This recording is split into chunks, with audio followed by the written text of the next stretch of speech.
Tony Vlahos here with ExecuNet. I'm speaking today with Peter Bregman. Peter, of course, is a CEO advisor, leadership consultant, and best-selling author. Peter, how you doing? I'm well, thanks. How are you? Good, thank you. So I'm just going to ask you a few questions, Peter.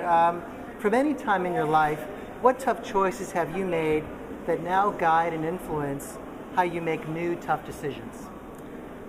It's interesting. I think the earliest tough decision I can think about that really has impacted my life to this point is I remember being in college and writing this paper, and it was a history paper, and there was this illusion in writing history papers that we were supposed to be objective, right? That you're supposed to look at the facts and do the research. It's history. It's history. And my view, my realization at that moment was I'm very much a part of this paper, that to pretend objectivity when there's clearly a place I'm coming from that's subjective, that I have my own views and my own culture that I come from, my own perspectives, was a mistake. And so I took this risk in that paper to not write myself out of it. You know, the way you usually write it is you write in the passive tense, this happened and that happened, and to actually write about my view, and here's how I look at it, and here's how I see it. And it was this real moment, I remember this moment thinking, I'm going to put myself in this place. And it was a choice that I made to say, in my life, am I going to just stand into the outside and be passive about how I'm looking at things? Or am I going to look at them subjectively and clearly put myself into them? And that was a decision I made that's impacted every part of my life. So you paint yourself right into the scene? I paint myself into the scene every time. And it's how I write now, and it's how I teach. Amazing. Yeah. So what are the one or two or three toughest challenges that organizational leaders need to overcome to lead us into the future? I think the hardest thing to do, and I'm going to keep it on one thing, but it applies in many different areas, the hardest thing is to keep growing. It's very hard. It's hard to keep growing. It's hard to keep pushing ourselves to do new things, to look at things in new ways, especially as we get more and more successful. The more successful I get, the more I trust what got me there, and that's the past. And so to keep pushing and to keep, because the truth is what got me there isn't the actual thing I did, it's the fact that I kept growing and I kept pushing myself. Right. So if I could rely on that and to keep growing, and it's true organizationally, we can create great products, we can create great services, and they sell and they work well, and then not want to change anything, right? Because it's working. Sure. Why break something that's not broken? And in my view, that's a mistake, right? And that the biggest challenge and the biggest learning, in a sense, is to continue to push ourselves personally, professionally, and organizationally to break out of the mold we were yesterday and try new things and take bigger and bigger and bigger risks. Excellent.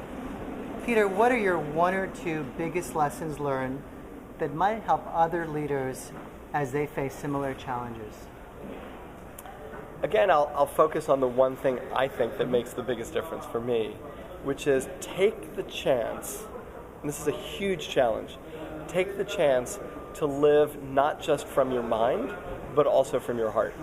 And it's incredibly hard because the heart is this vulnerable place. It's a very easy target of the mind.